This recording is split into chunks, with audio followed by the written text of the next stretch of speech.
Bonjour et bienvenue dans l'émission La Clé de voûte.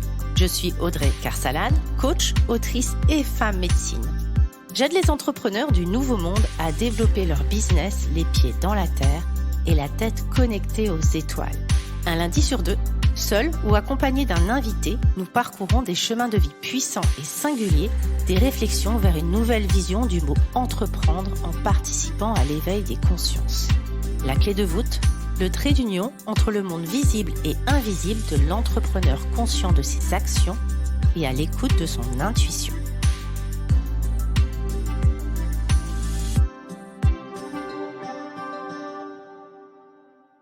Cette semaine, je suis ravie de recevoir Jonathan Lehmann. Si vous le connaissez sûrement au travers des Antisèches du bonheur et de ses deux précédents livres, Journal intime d'un touriste du bonheur et Les Antisèches du bonheur, il revient aujourd'hui avec une pépite singulière, Journal intime d'un voyageur chamanique. Un livre sans tabou et à l'humour singulier sur son expérience avec la plante ayahuasca. Parce qu'il faut une belle part de puissance personnelle et d'alignement pour oser aborder un sujet encore controversé. Parce que son récit est touchant, poignant et entre en profondeur dans des parts d'ombre que nous avons tous en nous. Parce qu'il a l'art de semer des bulles d'humour au bon moment. Parce que son récit a fait vibrer cette part de femme médecine en moi. Pour toutes ces raisons et tellement plus, je suis ravie d'accueillir aujourd'hui Jonathan. Bonjour Jonathan, je suis ravie, honorée de t'accueillir. Salut Audrey, je suis ravi d'être là avec toi. Merci beaucoup. Je t'ai demandé de choisir un livre. Peux-tu, nous le présenter rapidement et nous dire pour ce qu'il symbolise pour toi? C'était je me souviens plus, c'était The Myth of Normal, je crois, Oui, c'est ça. de Gabor Maté qui est là sur mon bureau. Écoute, c'est un livre qui parle du trauma du niveau cellulaire au niveau sociétal, qui explique en quoi ce qu'on considère comme normal très souvent est une forme de maladie. Que ce soit notre manière d'élever les enfants, notre manière d'être en compétition les uns avec les autres, notre manière de traiter la maladie, les pathologies mentales. Et j'ai trouvé que c'était lumineux la manière dont, dans ce livre, Gabor Maté donne un aperçu du problème qu'on a aujourd'hui en tant que société, et qui cause les problèmes tant individuels que collectifs, mais aussi les solutions qu'il propose pour mettre plus de cœur, plus de conscience. Donc, je crois pas que le livre soit déjà traduit en français, mais c'est un tel chef-d'œuvre et un tel best-seller aussi que je pense que il sera très rapidement disponible en français. Je mettrai le lien en dessous de Mm. l'interview pour ceux que ça intéresse. Quel genre de petit garçon étais-tu et sous quel filtre tu voyais la vie? J'étais euh, j'étais un petit garçon plein d'énergie. J'étais un petit garçon. J'étais un peu un sale gosse. Euh, je faisais plein de bêtises. euh, et, euh, et je pense que ce que je recherchais avant tout, c'était euh, de trouver des plaisirs qui allaient m'éloigner d'un mal-être que j'ai commencé à sentir, je pense, quand même assez jeune, du fait d'un déséquilibre dans le rapport qu'il y avait entre d'un côté moi et ma mère et de l'autre côté moi et mon père. J'étais presque fusionnel avec ma mère et assez distant avec mon père. Et sans m'en rendre compte, je souffrais de ça. Et donc il y avait une carence affective que je commençais déjà à essayer de combler avec des bonbons, avec des dessins animés, avec de l'attention extérieure. D'accord, merci beaucoup. Tu en parles d'ailleurs dans ton livre, donc j'invite les gens, si ça les intéresse, à plonger dans ton dernier livre où tu expliques très clairement comment justement la plante t'a permis aussi, alors pas que, sûrement tu l'avais peut-être déjà conscientisé, mais en tout cas tu l'abordes dans ton livre avec beaucoup de générosité et de franc-parler, donc ça c'est assez agréable aussi. Comment tu as navigué, avant, d'être, avant, je vais déjà découper, avant que la méditation arrive à toi? Comment est-ce que j'ai navigué? Oui, Bah, j'étais tu as dans été une avocat avant, c'est ouais, ça? ouais, c'est ça, j'étais avocat d'affaires à Wall Street. Hem, je pense que, en grandissant, je me suis persuadé que la solution à tout, c'était d'avoir du succès, de gagner beaucoup d'argent, d'être reconnu par ses pairs et c'est comme ça que j'en suis arrivé à être avocat, d'affaires. Hem et j'ai compris, en arrivant au sommet de cette montagne que j'avais grimpé la mauvaise montagne et que au sommet de cette montagne, j'étais pas plus heureux, j'étais même moins heureux. Et c'est ça qui m'a fait me poser la question de comment être heureux et quel était le but de la vie et comment est-ce que moi j'allais pouvoir, me retrouver là-dedans.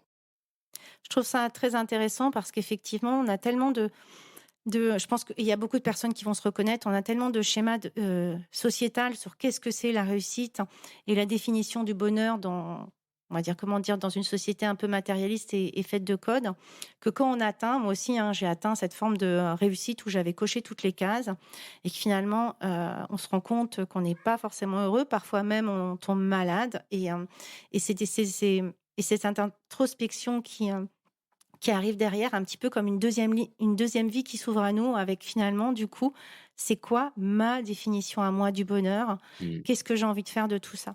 Et c'est mmh. comme ça que finalement tu as commencé à vadrouiller et que la méditation est arrivée à toi? C'est ça, j'ai quitté la profession d'avocat quand mon père, commençait sa fin de vie et je suis parti en Californie de là où il venait, je pouvais plus trop communiquer avec lui parce que, il avait déjà perdu pas mal ses facultés cognitives et en Californie, j'ai découvert un autre mode de vie. Au début, c'était un peu des balbutiements. J'allais, au festival Burning Man, où il y avait pas mal de générosité et Tu as heu fait le et festival Burning Man? et j'étais Waouh! c'est même pas que j'ai fait le festival Burning Man, c'est que j'y étais 6 années consécutives et c'était devenu un peu ma nouvelle religion. Est-ce Heu, que tu pourrais décrire ce que c'est? Moi, je sais ce que c'est, le festival Burning Man, mais pour ceux qui connaissent pas, comment tu pourrais décrire ça? c'est un regroupement spontané dans le désert où l'argent est interdit, qui, invite à l'expression, artistique sous toutes ses formes, que ce soit, des créations de sculptures, créations culinaires, de la manière dont on s'habille. C'est aussi une des plus grosses fêtes du monde, mais c'est vraiment pas que ça. C'est peut-être la plus grande exposition d'art contemporain extérieur au monde. C'est un endroit où certaines personnes se défoncent en écoutant de la techno, d'autres font des rituels chamaniques, où il y a toutes sortes de choses, mais c'est une rencontre de personnes qui temporairement ont envie de sortir de la Matrix. Euh, c'est ça crée donc une ville éphémère pendant une semaine. Euh, et dans cette ville, la monnaie, c'est le don, la générosité. L'idée, c'est qu'est-ce que je vais pouvoir donner aux autres. Et quand on a été que préoccupé de savoir qu'est-ce que nous on allait obtenir, qu'est-ce que nous on allait prendre, qu'est-ce que nous on allait avoir, ça peut être un premier pas et ça a été le cas pour moi de compréhension de qu'est-ce que ça peut vouloir dire donner sans attendre quelque chose en retour. D'accord. Euh, Et bon, maintenant, Burning Man, c'est pas comme un ashram ou comme un Non. endroit où on va rentrer. Pour moi, c'était un peu la maternelle de la découverte du travail spirituel, ou D'accord. la crèche. Peut-être qu'aujourd'hui, je suis à l'école primaire, euh, mais, ça a été les premiers pas, en tout cas, et ça m'a ouvert vers la possibilité de vivre la vie que j'allais rêver. Ça m'a montré la possibilité d'une créativité infinie. mais c'était un élément. Et pendant que j'étais en Californie, c'est là que j'ai découvert les écrits de Eckhart Tolle. Ok, ouais. Euh, et en lisant son livre Nouvelle Terre, j'ai été comme foudroyé par ce que j'ai lu, sa description de la tyrannie du mental, de l'ego, de l'identification au mental, et j'avais eu l'impression de lire le mode d'emploi de la vie. Et en lisant ce livre, j'ai compris en fait immédiatement, j'ai jamais eu cette expérience avec un livre, que ma vie était là-dedans et que je voulais passer le reste de ma vie à étudier, partager les idées qu'il y avait dans ce livre. D'accord. Merci beaucoup. Du coup, ça t'a entraîné vers le blog Les Antisèches du Mm. bonheur, c'est ça? Oui, Alors, aujourd'hui, il y a l'application. Alors, j'ai essayé de te décrire conférencier, auteur. Tu fais des retraites aussi. ouais, Il y a l'appli, sûrement des trucs que j'oublie encore. Écrivain. ouais. Mais comment tu te décrirais, toi? Bah, j'ai du mal parce que justement ces étiquettes où on se décrit, ça vient tellement renforcer l'ego. Avant, je disais que j'étais étudiant du bonheur, hein. Mais aujourd'hui, ça a un peu évolué. Je sais pas, je cherche la vérité. Et cette vérité, elle est en train de m'amener vers, vers quelque chose qui me paraissait complètement farfelu avant, qui était la connexion avec ce qu'on peut appeler le grand tout, l'intelligence supérieure, Dieu. Euh, Aujourd'hui, c'est vraiment ça qui me préoccupe le plus. Du coup, je vais faire une transition. J'avais prévu de garder ça un petit peu plus tard, mais là, tu me Ouais. fais une transition idéale. Je ne sais pas si tu as lu, parce qu'il y a plein de livres, ça s'appelle L'éveil psychédélique Non. du docteur Olivier Chambon, comprendre Ok. les états élargis de conscience, Ok. de la De conscience. conscience. Ouais. Je vais y arriver, pardon. Et donc, il y avait un petit paragraphe que j'avais envie de te lire, Hmm. parce qu'on va parler du coup aussi de ton livre sur le chamanisme, de ton expérience avec l'ayahuasca. Et dans ce livre, ils en parlent pas mal du psychédélique, du coup.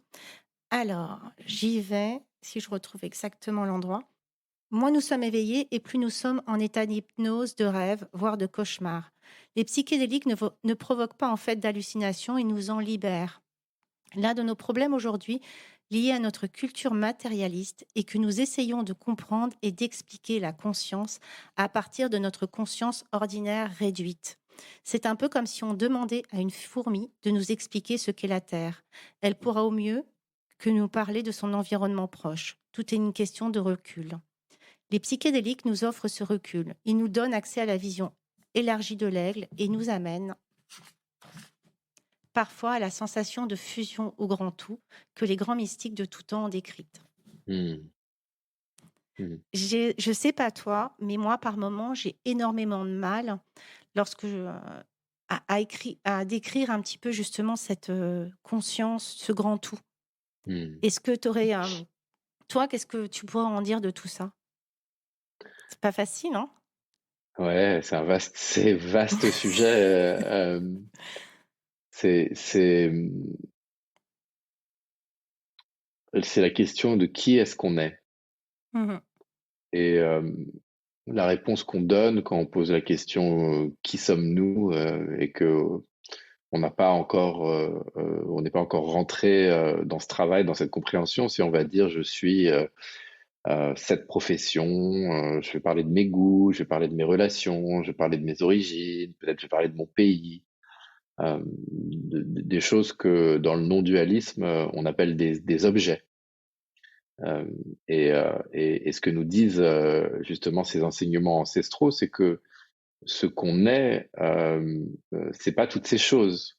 C'est qu'on s'identifie à ces choses, mais ce qu'on est, c'est la conscience. C'est comme si on se prenait pour les vagues, ou pour une vague. Je suis une vague, t'es une vague, mais en fait, alors qu'on est l'océan. Je me prends pour une ampoule, une lampe, mais en fait, on est l'électricité. On est un. Euh, et euh, une idée qui me parle énormément, c'est qu'en fait, donc, on est tous conscience, on est tous divins, quel que soit le mot, parce que toutes les étiquettes, de toute façon, elles sont approximatives, parce qu'on peut pas mettre de mots sur cette vérité-là, mais on est le divin qui joue avec elle-même. Euh, dans les conversations avec Dieu, il parle de ça, je crois, Neil Donald Walsh. Euh, le, le, pour connaître l'amour, je dois connaître le non-amour. Je peux pas savoir ce que c'est d'avoir chaud si je sais pas ce que c'est d'avoir froid. Je peux pas connaître le plaisir si je connais pas la douleur. Donc l'amour avec un grand A dû créer le non-amour pour pouvoir s'expérimenter lui-même. Et donc nous, on est relativement à ce qui existe ailleurs sur Terre, une forme avancée de la manifestation. On est Dieu qui essaye de se redécouvrir.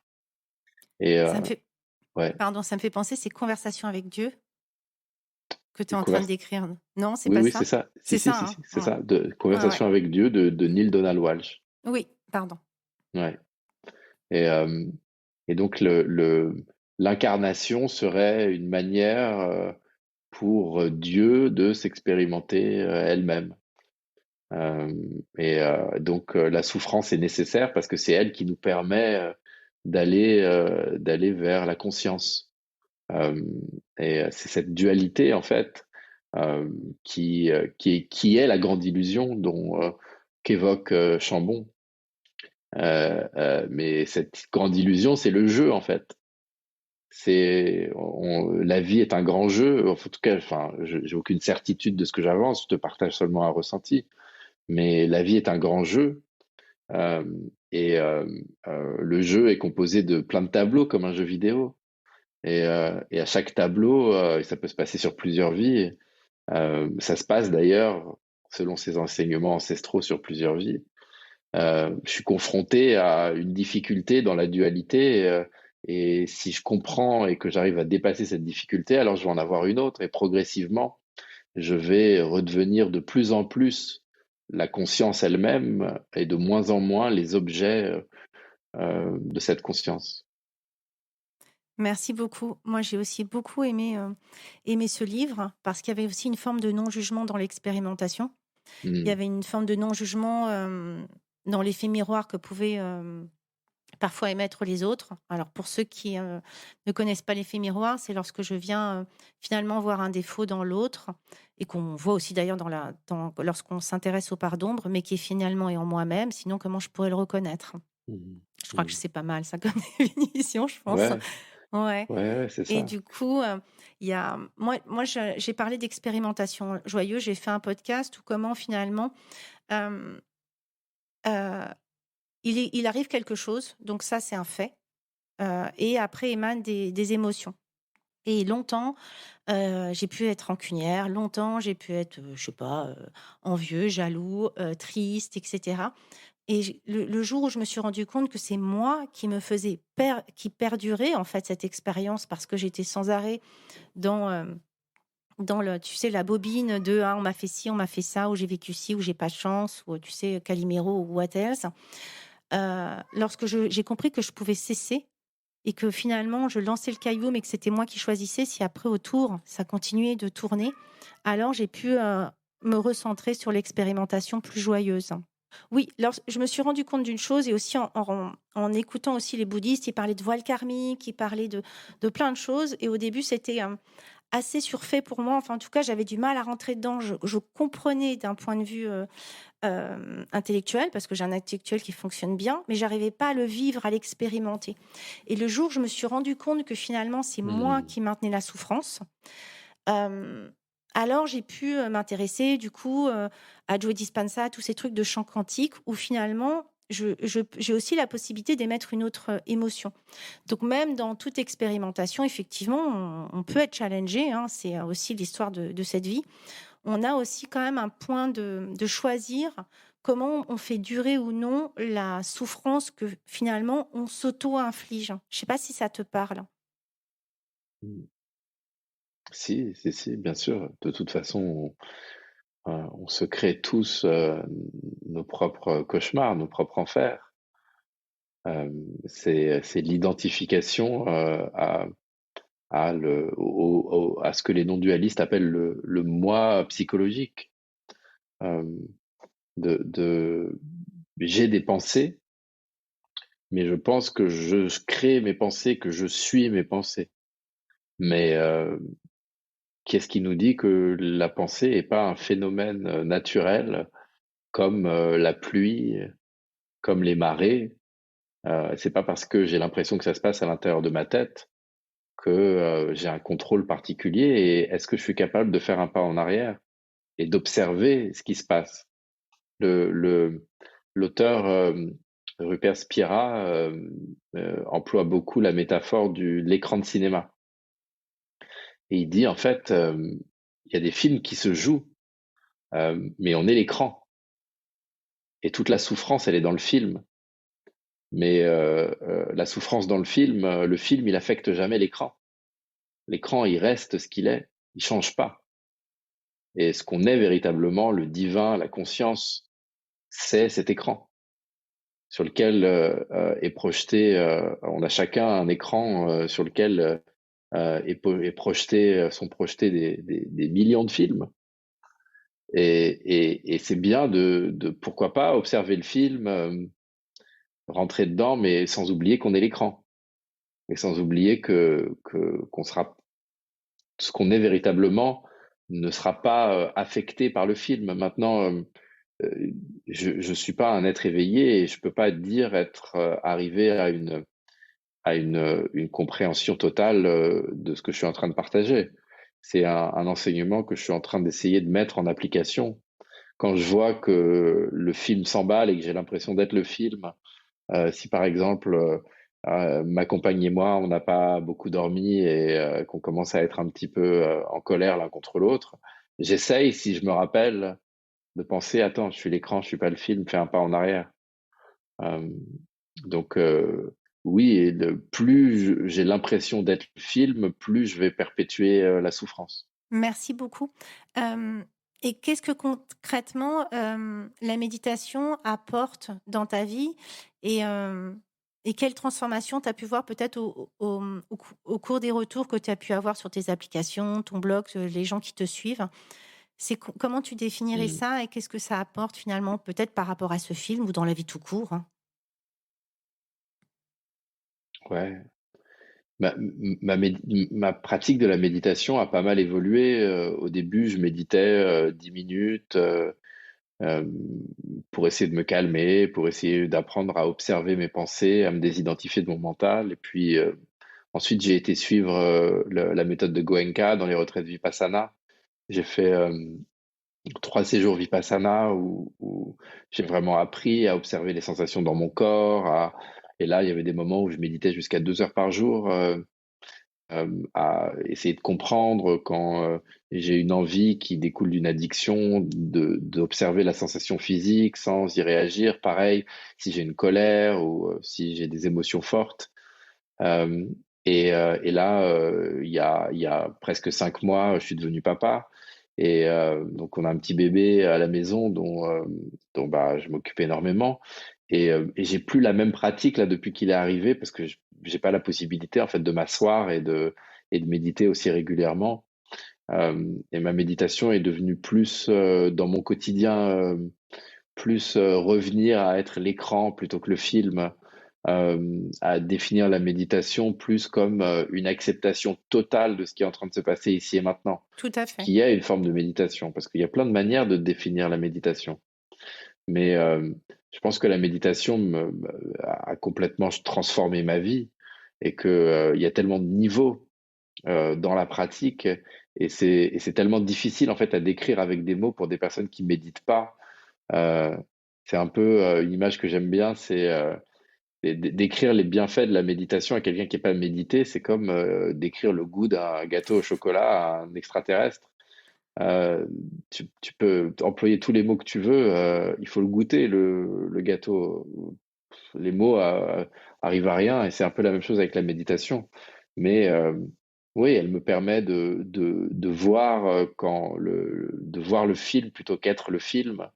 Elle me permet du coup de diminuer l'incidence, la force d'émotions négatives comme la peur, comme la colère, comme la tristesse. Est-ce qu'on pourrait pas dire, bon, tu me dis ça te parle, mais de revenir à soi, une expérimentation plus joyeuse, plus sereine? Ouais, si, ouais. Si, bien sûr, bien sûr, bien sûr, parce que le c'est quoi le but du jeu? Je crois qu'on a tous une réponse à apporter. Moi, la réponse que j'apporte, le but du jeu, c'est d'évoluer, donc de passer, de continuer à avancer dans le jeu vidéo et de passer un bon moment. C'est-à-dire, on est là aussi pour kiffer. On est là pour être heureux. Alors évidemment, si je suis que concentré sur mon plaisir, je vais faire fausse route parce que l'appréhension consciente de la douleur fait éminemment partie du jeu.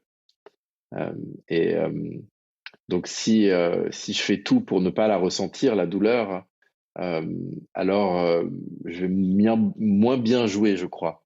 Je te remercie, je suis assez d'accord et puis c'est surtout potentiellement si je suis à la recherche de plaisir, est-ce que ça viendrait pas au bout d'un moment que de l'extérieur et plus de l'intérieur?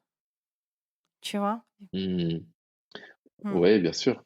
C'est c'est c'est ça. C'est Eckhart Tolle.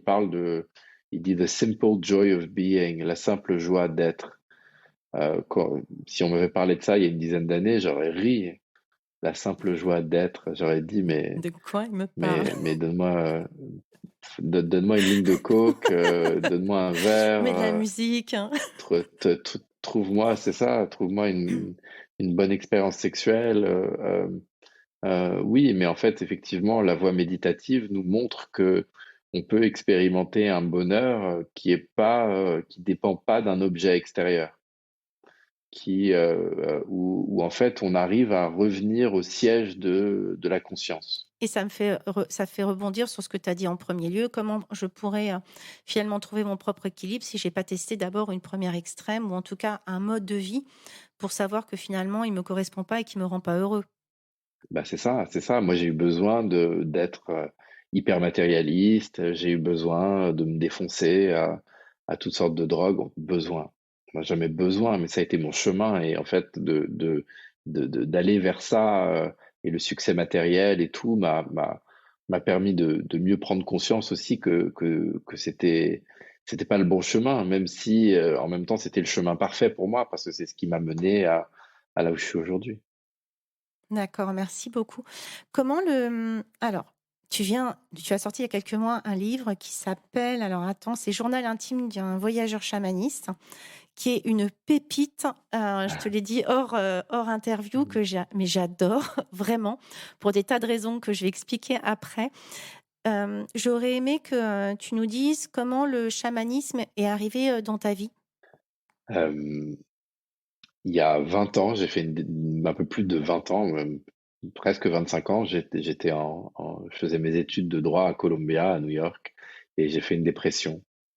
Je comprenais pas ce que je faisais dans ce milieu archi-élitiste, j'étais tout jeune, j'avais pas trop vécu, et j'ai décidé de prendre une année sabbatique et de faire le tour du monde. Et ma mère m'a dit, on va te retrouver à mi-chemin, toi et ton pote, au Pérou, dans la jungle amazonienne, pour boire un breuvage qui s'appelle l'ayahuasca. C'est pas des blagues, c'est pas pour se défoncer. Tiens, elle m'a donné 2 bouquins, elle m'a dit, tu lis ça, et on se retrouve dans 3 mois au Pérou. Et elle était déjà sur un chemin d'évolution spirituelle, moi pas du tout à l'époque. Et c'est comme ça que je me suis retrouvé à l'âge de 20 ans dans la jungle à boire ce breuvage sacré avec un chaman qui chantait des chants ancestraux. Je savais pas trop ce que je faisais là et j'avais pas vraiment commencé de travail sur moi à l'époque, donc ça n'a pas eu un gros impact, mais c'était là, c'était quand même présent. J'avais vécu cette expérience.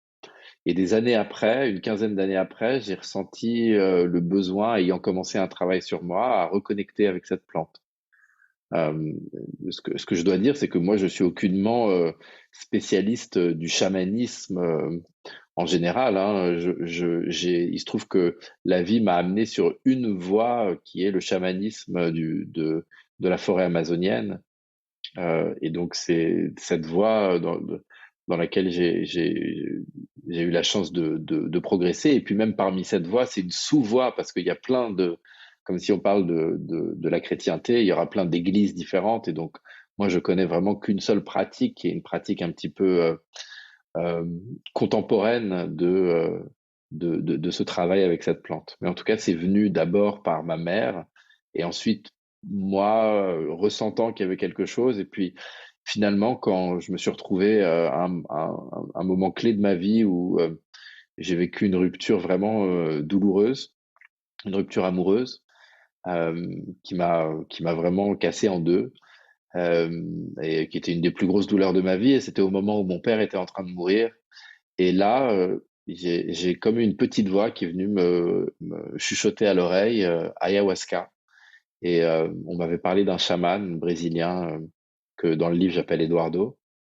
Et j'ai pris contact avec lui et j'ai commencé un travail que j'ai plus arrêté depuis à euh, faire des cérémonies, travailler sur moi, aider à la préparation du breuvage et avancer sur des grands chantiers en fait sur lesquels j'avais du mal à avancer, qui étaient ceux de l'addiction, ceux des relations intimes euh, et plus généralement de l'alignement et enfin, je pense de la connexion au divin. Ce livre, d'ailleurs, il n'est pas du tout là pour être le pieu. Enfin, quand tu dis, moi, je suis pas spécialisée en chamanisme, c'est Mm. pas du tout le propos de ton livre, d'ailleurs. Et c'est ça que je trouve vraiment super. C'est vraiment effectivement l'histoire d'une personne qui va faire des cérémonies pendant une semaine et qui raconte un petit peu toutes les étapes qui se passent pour lui, toutes les introspections, tous les endroits où la plante l'emmène, que ce soit dans des endroits agréables, dans des endroits plus sombres. Et j'aime beaucoup, encore une fois, j'ai adoré ce livre parce qu'il y avait beaucoup déjà d'authenticité, de franc-parler, beaucoup, beaucoup d'humour, toujours hyper bien. Je crois que c'est la spécialité, toujours qui tombe à pic, rien que sur les thèmes Titanic. Enfin, moi, les titres, moi, j'ai hurlé de rire, je les ai partagés en story parce que il y avait un espèce d'enchaînement de choses où tu nous embarques dans quelque chose qui est intime, qui est touchant, qui est parfois même bouleversant. Et juste après, il y a un titre où du coup, on passe à un éclat de rire monumental. Donc, je te remercie vraiment pour ce livre. Je l'ai trouvé, alors très chouette, c'est nul, donc je vais trouver vraiment autre chose.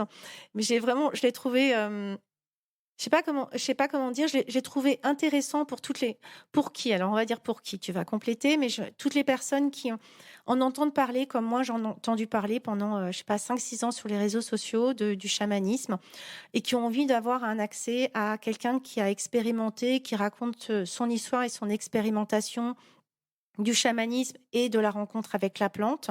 C'est pas un encouragement à l'apprendre, c'est simplement un partage d'expérience. Pour tous ceux qui en ont pris, parce que forcément, ou offrir à tous ceux qui ont essayé une fois et qui ont fait une cérémonie, parce qu'il forcément, il y a un moment où ils vont se reconnaître. Dans tous les détails que tu racontes, ça fait forcément des flashbacks. Moi, la première, j'ai hurlé de rire. Je te partageais notamment lorsque tu te lèves fièrement pour aller te resservir de ce breuvage absolument délicieux, bien sûr, et qui a une espèce de forme de yeah, j'y vais. Et où tu te rappelles toutes les fois où tu voyais les autres te lever en disant mais comment ils font?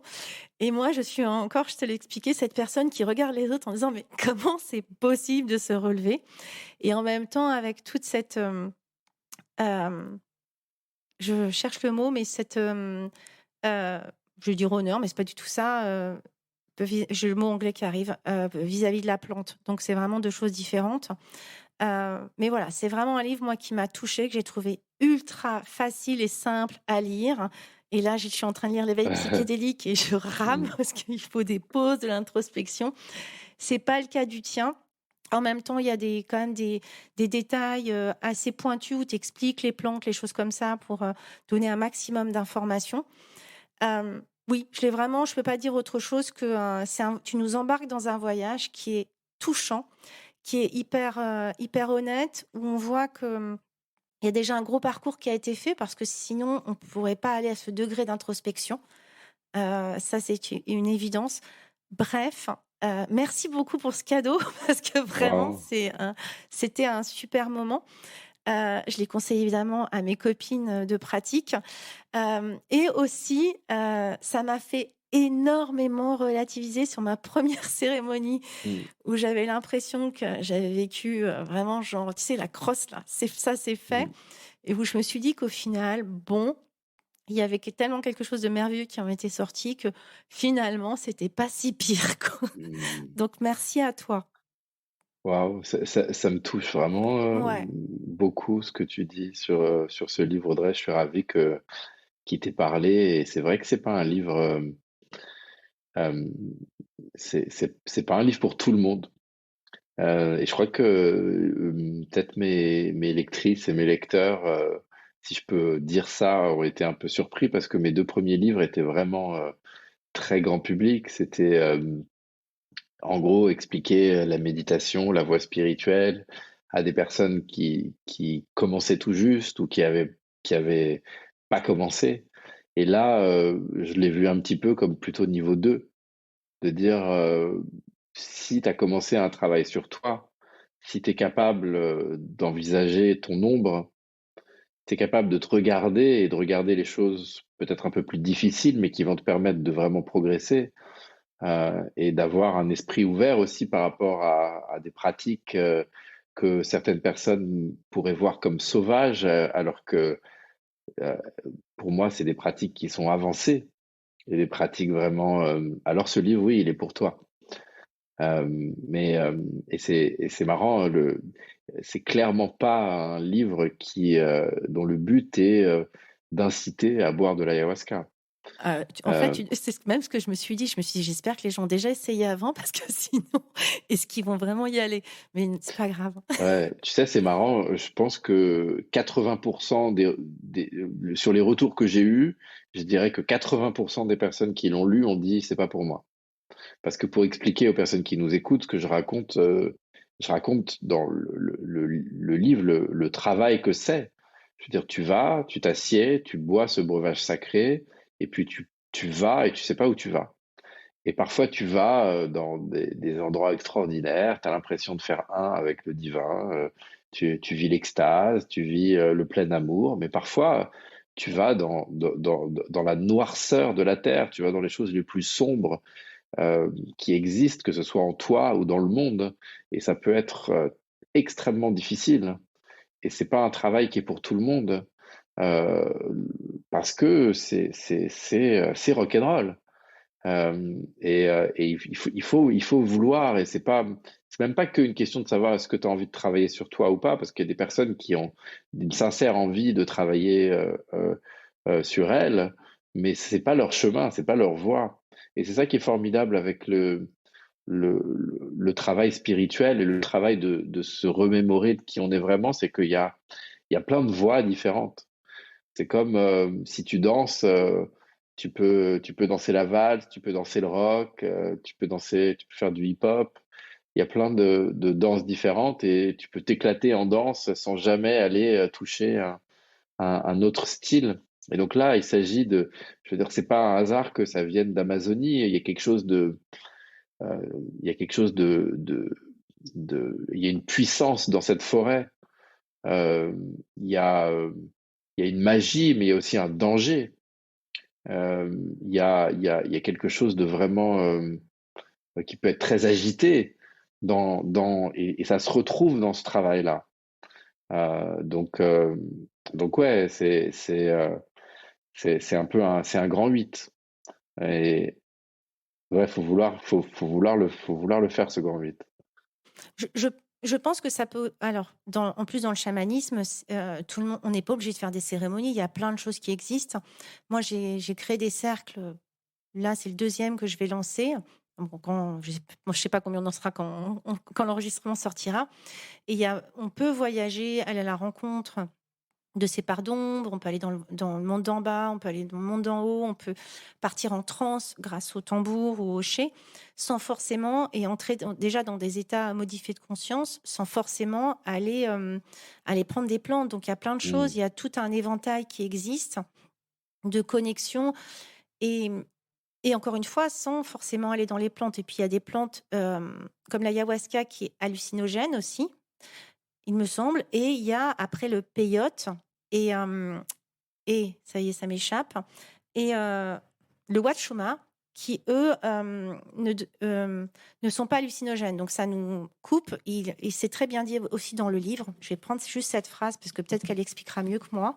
Parce que moi, par moments, j'ai du mal quand je suis connectée à trouver les bonnes phrases. Les états de transe soignent et guérissent selon le principe un pied dans la souffrance, un pied dans la conscience élargie. Mmh. Et, et j'aime et j'aime beaucoup, beaucoup cette phrase parce qu'encore une fois, il y a plein de niveaux. Il y a ne serait-ce que déjà euh, s'asseoir, méditer. Ça, c'est déjà un premier niveau. C'est déjà parfois très dur. Moi, j'ai souvenir que c'était à mes débuts supra dur. Il y a comprendre les enseignements et puis ou ce qu'on nous transmet et puis revenir. Ça peut être dans un livre, des enseignements quels qu'ils soient. Et puis au fur et à mesure, il y a des niveaux de compréhension. Je pense qu'il y a une forme de courage, mais le courage ne veut rien dire pour moi parce qu'il n'est pas une fin en soi. Le Mmh. courage, pour moi, vient à partir du moment où on a l'élan d'aller trouver quelque chose en nous. Alors là, on devient de tous les courages. L'élan de trouver, effectivement, plus de paix, plus d'harmonie. Euh, il s'est passé quelque chose d'hallucinant pendant ma première cérémonie où j'ai découvert que j'avais été chamane dans des vies antérieures et j'allais vraiment en touriste, là, pour reprendre l'expression dans la formation, dans une formation chamanique, parce que j'en entendais parler, je sais qu'il y avait des copines, etc. Et puis après, un peu plus tard, il y a eu les cérémonies, je me suis dit, bah, why not? Mais vraiment, je j'avais pas d'attente particulière, si ce n'est peut-être un peu ce côté égo. Tu te dis: «Bon alors, qu'est-ce qui va se Mmh. passer?» Mais je me dis: «Bon, Mmh. est-ce que moi aussi j'ai été choisie?» Tu sais, truc un peu bon, voilà, quoi, qu'on a tous, où tu te dis: «Bon allez, dis-moi que je suis si spéciale» et Mmh. hem et en fait, j'étais malade, comme tu le décris très bien aussi, pendant 3 heures. Donc là, c'était pas du tout exotique du tout et j'ai fini, parce que j'étais malade et que ça passait pas, par prendre du râpé. Donc le râpé, tu le décris aussi très bien, c'est une poudre qui est un mélange de tabac et de plantes, sacrées, on nous souffle dans le nez, qui est pas aussi, enfin voilà, qui peut être un peu assez violent et qui est là pour, décristalliser la glande pinéale et là, j'ai été pliée en 2 de douleur.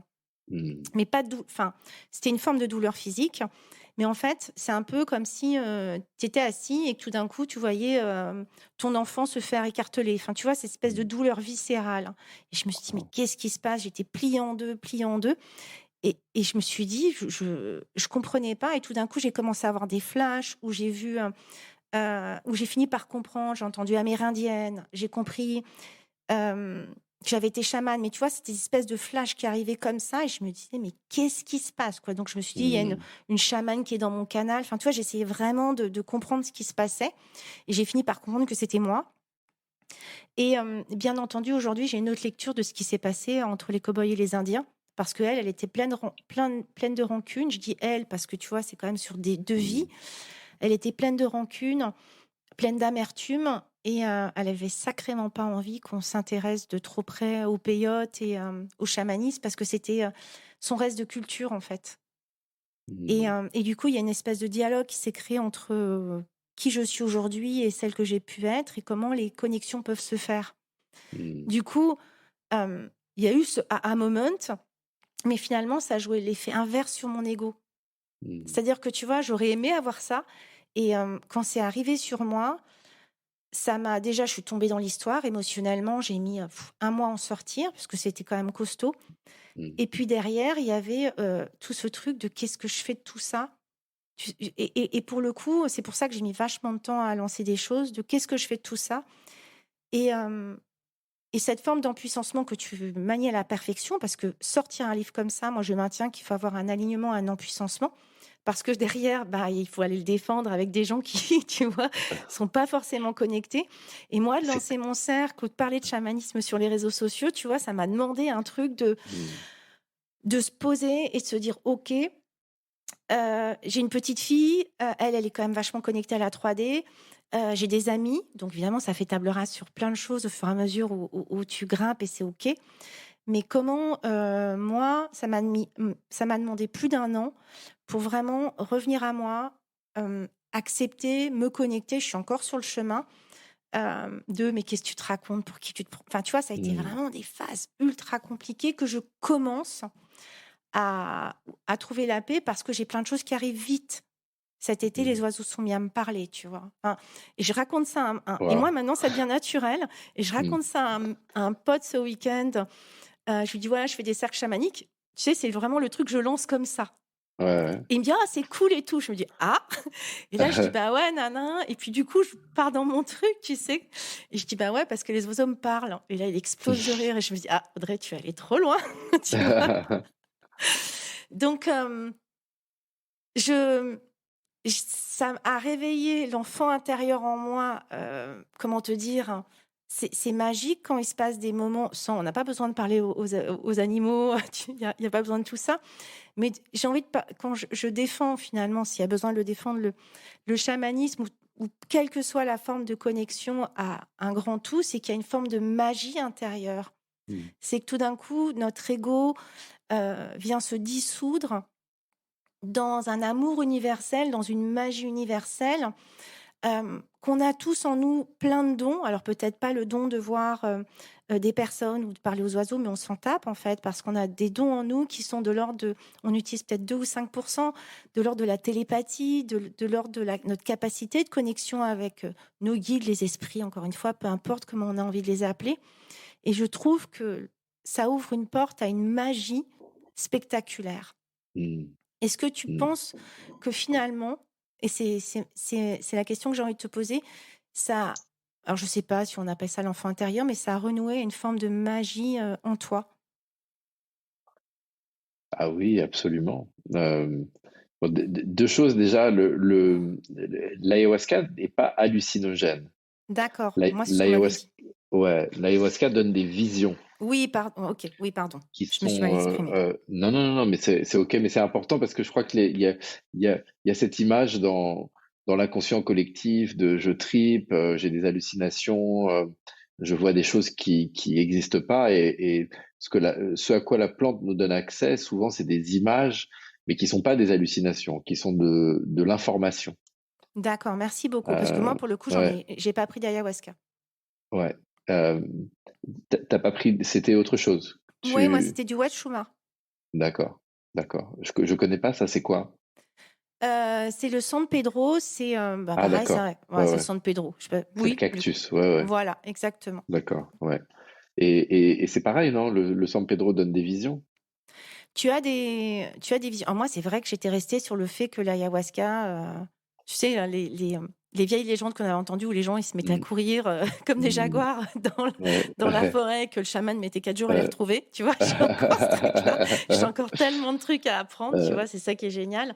Tu as des visions, tu as des informations, ça ouvre un canal, typiquement, tu vois? Enfin ça, hem tu as des discussions moi je peux parler de mon expérience, j'ai eu des discussions avec l'esprit de la forêt, donc je pense que ça Mmh, ouvre beaucoup. waouh, J'aime beaucoup l'idée que ça calme notre petit ego et notre mental qui fonctionne, toutes ces pensées qui fonctionnent sans arrêt mmh, et que ça permet de passer à une strate au-dessus. mmh, Donc je sais pas si il me semblait qu'il y avait une différence, que le peyote et le wachuma, enfin le San Pedro étaient très proches, mais qu'il y avait une petite mmh, différence avec l'ayahuasca, mais honnêtement, l'ayant pas mmh, expérimenté, je serais incapable d'y répondre. En tout cas, oui, si tu fermes les yeux, ça t'embarque. Oui, tu peux avoir des images, des flashs. Oui, on en fonction, je pense, de nos dons différents. Il y a des gens qui voient, il y a des gens qui entendent, il y a des gens qui savent. mmh, mmh, Il y a des gens qui oui, qui enfin, tu vois, on a tous des choses différentes. mmh, Donc je pense que la plante, elle va nous parler, concernant mon expérience, hein, en fonction de nos facilités. Mais, mmh. des visions qui t'embarquent pendant 5 minutes où tu déconnectes, oui, tu peux parler pendant moi, j'ai l'impression d'avoir parlé pendant 5 minutes et j'ai une copine qui m'a dit que je suis partie 2 heures, quoi. tu vois? Mmh. Donc Ouais. je saurais pas te répondre. Mmh. Mmh. Ouais, c'est un travail qui est mystérieux et mais oui, pour revenir à ta question qui nous connecte à la magie de la vie, qui nous connecte, à une compréhension, qui va au-delà de nos petits égos, oui.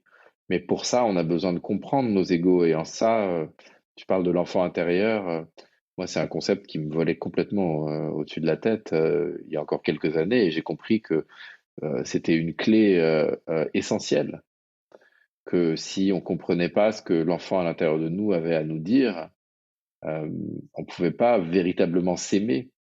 Et que si on ne pouvait pas véritablement s'aimer, on ne pouvait pas véritablement aimer les autres, et que sans ça, on ne pouvait pas vivre une vie remplie de sens et de conscience. Donc c'est tout un puzzle. Et moi, je le raconte dans le bouquin, la plante m'a fait revivre des aspects de mon enfance qui m'ont donné une compréhension aujourd'hui qui me permet au quotidien d'interagir avec mon enfant intérieur avec une meilleure compréhension de ce dont il a besoin, ce qu'il a à me dire. Euh, et ça, c'est quelque chose qui est essentiel. On a parlé beaucoup des choses sombres, des choses dures, mais c'est un travail qui aussi est magnifique et euh, euh, qui peut nous faire sentir. Moi, grâce à ce travail, j'ai eu des accès à vraiment je crois, l'amour avec un grand A. De me sentir un avec les autres. Je, c'est, je me souviens avoir été à la fin d'une cérémonie et avoir vu de l'autre côté de la salle où on était deux personnes se faire un énorme câlin et j'étais encore sous l'effet du travail et j'avais l'impression qu'elles étaient en train de me faire un câlin à moi. Et ça m'était jamais arrivé quelque chose comme ça. Et justement de revenir à je suis pas la vague, euh, je suis l'océan.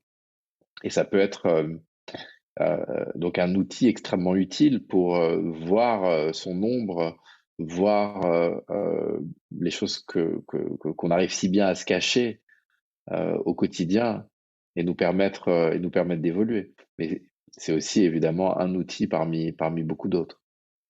Oui, dans le travail de l'ombre qui est, souvent effectivement impopulaire, derrière c'est des cadeaux en fait. C'est que des Mm, cadeaux.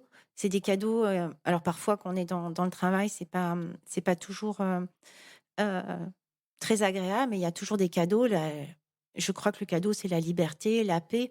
Il y a un livre que si ça intéresse, les personnes qui nous écoutent, je crois que c'est la part d'ombre du chercheur de lumière, quelque chose comme ça. Je remettrai, le ok. titre et Ouais. qui parle de nos parts d'ombre et qui parle du fait que si je vois un défaut, dans l'autre, c'est encore une fois, c'est qu'il est en nous et Mm, parfois, heu soit on se l'autorise pas. Elle parlait donner un exemple que j'aime bien, qui parlait de radinerie. D'une personne qui avait vécu avec un père particulièrement radin et du coup qui était hyper généreuse. Et elle s'est mise à reprocher à une X personne d'être, radine et donc l'autrice lui dit: «Bah, si tu le vois, c'est que tu l'as en toi». Donc elle s'est mise en pétard parce qu'elle, au mm, contraire, elle était dans cette générosité et elle s'est rendue compte que finalement, c'est parce qu'elle rejetait tellement cette part en elle, qu'elle était ultra généreuse, peut-être même trop, mm, et que ça a permis de trouver l'équilibre en elle, à savoir à commencer à faire, des économies. Moi, j'ai commencé à faire ce travail en mm, juillet, notamment sur la jalousie, qui était un thème, moi, qui m'avait, pas mal heurtée à une époque et donc j'ai eu le même sentiment quand je me suis dit: «Bah, donc tu es jalouse», ça a été ultra compliqué pour moi. mm, mm, Et en rentrant dans cette expérimentation, j'ai pu me rendre compte que, un, oui, déjà, ça pouvait m'arriver et d'autres, trouver un juste équilibre. C'est-à-dire que j'avais un mode de défense très bien établi quand je sentais que je pouvais faire de l'ombre aux gens et que ça venait me challenger, je surflattais les gens. mm, Et du coup, les gens se sentaient dans leur gros ego, mais du coup, ça leur donnait une espèce d'impression de supériorité à moi, alors que moi, mm, je me sentais pas du tout là-dedans et ça a permis de revenir à quelque chose de plus juste dans mon cœur et de pouvoir mm, t'accueillir, tu vois, les bras ouverts, un gros hug, hem et sans être, tu vois, en trouvant juste, le la vraie vibration de me dire: «Je suis super vraiment contente que tu aies accepté cette interview. Je trouve ton livre tellement canon. Je trouve ton expérience, ultra passionnante, pour toutes les personnes, qui ont envie d'oser, qui, se remettent en question et qui se disent: «Ben, oui, on peut se remettre en question, on peut avoir une seconde chance dans la vie, on peut même avoir le cœur brisé et être super amoureux aujourd'hui». Je te suis de Mmh. loin, toi et ta compagne et je vous vois naviguer dans un bonheur intense. J'ai même vu des je crois des rituels où c'était avec les allumettes? Bon, Ah, c'était peut-être ouais. Zoé, où elles ont fait un rituel et tout, je me dis: «Putain, elles sont à fond, c'est génial». Hem Ouais. et ouais, tu vois? Et je me dis: «Bon, après, bah, peut-être que les gens, ils auront pas envie de faire des rituels, des trucs comme ça», mais simplement de voir qu'il y a pas qu'une forme de bonheur et je trouve que, je trouve qu'on est tous finalement réunis par cette même envie d'essayer d'insuffler de la joie, du bonheur, d'inspirer, si c'est possible, Mmh. les autres pour qu'ils trouvent leur propre chemin, d'expérimentation joyeuse. Mmh. Mmh. Ouais, Mmh. peut-être, mais vraiment, ouais, je trouve que ça permet d'être plus le cœur ouvert, peut-être moins dans l'attente. Bon bref, ça m'a fait la fille qui parle toute seule, je suis une pipelette. Ça m'a fait vachement de bien. Donc je vous invite, si ça vous parle de lire ce livre, j'essaierai de penser à mettre tous ces livres-là, hem, parce que vraiment c'est un travail de libération de soi et de reconnexion à ce fameux enfant intérieur qui a, je pense, besoin d'être aimé. Parfois, on aime beaucoup, beaucoup les autres et on a tellement de mal à s'aimer soi-même. Ou du Mmh. précepte bouddhiste qui dit qu'on ne peut pas donner ce qu'on ne se donne pas à soi-même Mmh. Mmh. et que du coup, c'est pas du tout égoïste. Au contraire, c'est un outil qui nous permet d'être vraiment dans la joie pour les autres, pour soi et Mmh. de trouver, ouais, une forme de paix. Et moi, je suis Mmh. tellement heureux ouais, de vous voir, naviguer dans le bonheur. Alors avec des nuits courtes, j'ai bien compris et puis je l'ai vécu donc je vois bien. De tu dit quoi, pardon, la fin? Avec des nuits Le courtes, je Ouais, me avec des doute, nuits courtes. pour les Ah ouais, avoir ouais. vécues. Ah ouais, ouais, ouais. En ce moment et de la nuit dernière était courte, ouais. Ouais. Ouais, ça fait partie du jeu, mais je veux rebondir sur ce que tu dis sur l'effet miroir aussi, qui est, je crois que c'est un des moyens de jouer.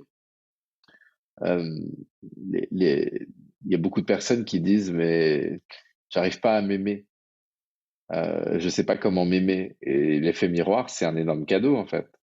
C'est regarde tes jugements, parce que tes jugements, ils vont te montrer là où tu as besoin de donner de l'amour et ça, j'ai trouvé ça vachement intéressant ce que tu as dit sur, la personne qui avait un père radin et qui était très généreuse et qui contrebalançait, qui trouvait pas son équilibre et je me suis même reconnu un petit peu, là-dedans.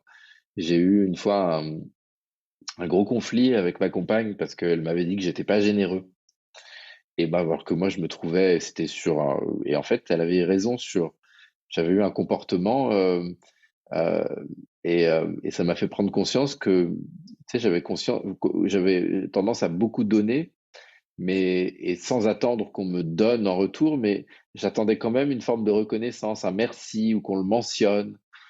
Je donnais, mais en disant: «Ah tiens, j'ai fait ça» et je me rendais pas compte que ça, c'était aussi une forme de manque de générosité et comme quoi, c'est vrai qu'on a tellement tendance à se mentir à soi-même et plus on se ment, moins on arrive à faire évoluer ces aspects de nous qui nous coupent de l'autre. Et c'est en ça que les jugements qu'on a sur les autres sont un tel cadeau, effectivement. Et puis on peut voir aussi l'effet miroir, inverse. Ce que j'admire dans l'autre, je l'ai en moi. Mmh. Mmh. C'est Mmh. caché, mais si je le vois, c'est que Ouais, potentiellement il est aussi en moi. Sinon je le ouais, verrais ouais, ouais, pas. Je verrais ouais. juste un truc qui réussit, mais je verrais pas son bagou, je verrais pas son humour, Mmh je verrais mh. pas, son empuissancement. Si je reconnais ton Mmh mh. empuissancement dans ce Mmh. livre, vraiment, et cet alignement, c'est parce qu'il quelque part, il est en moi, tu vois? Ça veut dire quoi? Je connais pas ce mot. De quoi? Empuissancement? En Oui, Ah ouais, c'est un truc franglais, pardon, mais ouais, c'est de la puissance personnelle, hein. Je trouve d'accord. que pour écrire un livre comme ça, faut être sacrément aligné quand même Mmh. et avoir de la puissance personnelle, de dire: «Je suis, voilà, je partage mon expérience, peu Mmh. importe le regard extérieur». Hem, Tu le partageais, je crois que je l'avais croisé dans une de tes stories qu'effectivement, bah, c'était plus singulier qu'un livre qui parle, de tes débuts avec Mmh. les ashrams, etc. Et du coup, c'est un livre à porter avec beaucoup de plus de puissance finalement et à défendre parce que Mmh. potentiellement, tu peux te faire tacler, enfin peu importe, ça peut ouvrir des Ouais, portes. ouais, ouais.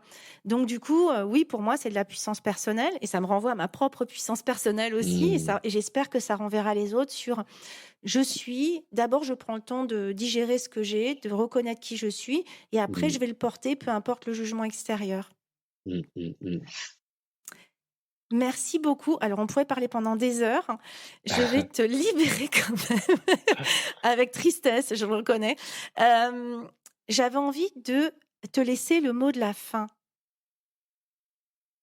C'est marrant, tu me dis ça et je regarde un livre qui est sur mon bureau de Gérald Ben Merzoug qui s'appelle L'un et le sous-titre c'est Il n'y a que l'un et une méditation que j'essaie de pratiquer en ce moment qui est toujours dans ce même courant de pensée, être conscient d'être conscient. C'est une manière de revenir à l'écran. C'est-à-dire, je suis conscient des sensations qu'il y a dans mon corps, je suis conscient de ce que je vois, je suis conscient de ce que je pense. Mais est-ce que je peux être conscient de ce qui est conscient? Et ça, c'est ce qui nous permet de revenir à qui on est vraiment. Et c'est ce que je suis en train d'essayer d'appliquer dans ma vie en ce moment. Donc, pour les personnes qui nous écoutent, si vous voulez essayer de vous arrêter un moment dans la journée et de vous rendre compte de voir si vous arrivez à être conscient du fait que vous êtes conscient, bah, ça donne un goût différent, je crois, à ce chemin. Merci beaucoup, Jonathan. Merci à toi, Audrey, c'était une joie.